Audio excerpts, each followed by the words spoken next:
For years, Cambodia lived on the edge of the Indochina War. Now, suddenly, it is in it. From 1975 to 1979, the Khmer Rouge ruled Cambodia, a brutal communist regime responsible for the deaths of around 2 million people, nearly a quarter of the population. Millions of people died from starvation, overwork, and disease as citizens were forced into brutal labor camps. Religion, education, private property, and currency were outlawed. Along with the lack of education, all books were banned. As a result of the extreme living conditions, many Cambodians fled the country. Between 1975 and 1994, 158,000 Cambodians entered the United States.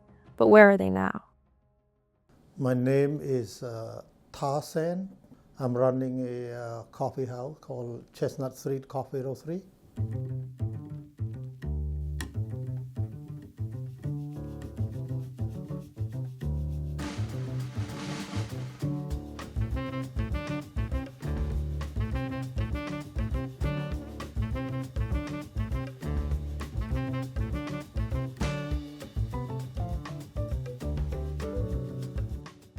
My name is Channy Laux.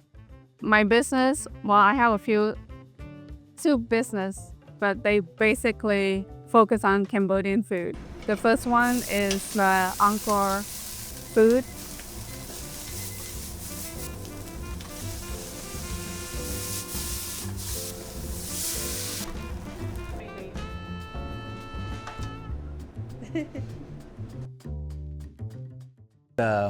Sam Vernali. I run a donut shop called All Star Donut.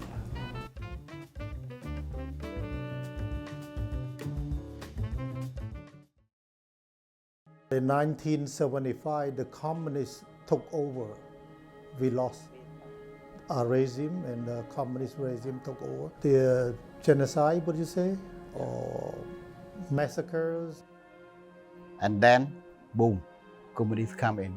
They kill my family, they kill my dad, they arrest my sister, they arrest my brother-in-law. Boom, that's it. A day later, I had to leave because I might get caught and killed too. The day when they took over the country, my life basically turned upside down. I used to have my own bed with mattress, not much different than people who grew up in this country. And then the very next day, I sleep on the third floor under somebody's hut, and it's no running water, no electricity. For the next 4 years, I was in this life that physically and emotionally torture. The day that I left Cambodia, I walked 2 days, 2 nights from Cambodia to Thailand. Yeah, since that day, I stayed there for 2 more years.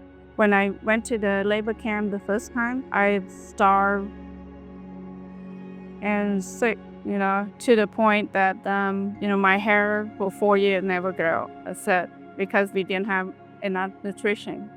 I stopped growing. I never spent a day at school reading or writing. There's no books, there's nothing to read or write.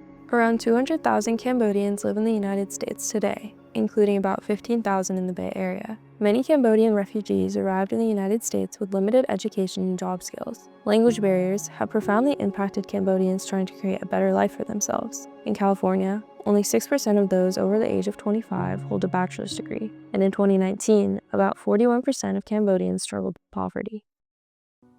I arrived in U.S. September 88, so I go directly to Washington, D.C. I don't have no plan to come here. I called my friend. My friend say, come here, baking, like Cambodia, the weather, everything. Then I come to California. Since November 88, 7 days a week until now. No stop.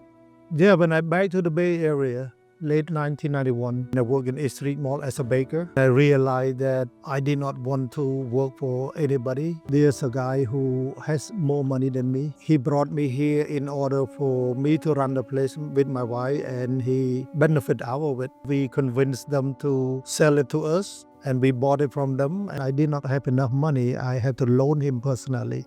and I was paying very high interest. It was really difficult to start a business without having any money.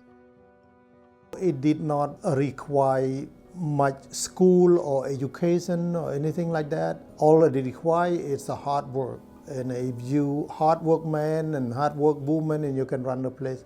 Because it's all physical, you can learn by seeing, and you can, it was not a school or college thinking, you know what I mean? Everybody try to get richer, but you cannot do all the way because my knowledge cannot get me too far from from donuts. It's a dream to come here and try to have something to do, because it's something like this. You couldn't imagine that, like my time when I grew up in the war, I never had a chance to do this kind of stuff. Cambodian refugees in the Bay Area represent a unique community shaped by the trauma of the Khmer Rouge. These 3 survivors have faced challenges including mental health issues, poverty, and language barriers.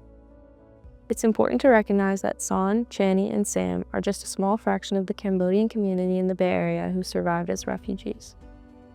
The Cambodian community has contributed significantly to the region's cultural landscape, specifically through food and small business. American dream definitely achievable. I always dreaming about go to US. I try to make myself year after year until I make it. I started off with nothing. I didn't know the language. I worked hard. If you don't mind working hard, you gotta have some dream. You cannot stop dreaming. People come from all different parts of the world to live American dream, to create American dream, only possible because we have the equal opportunity.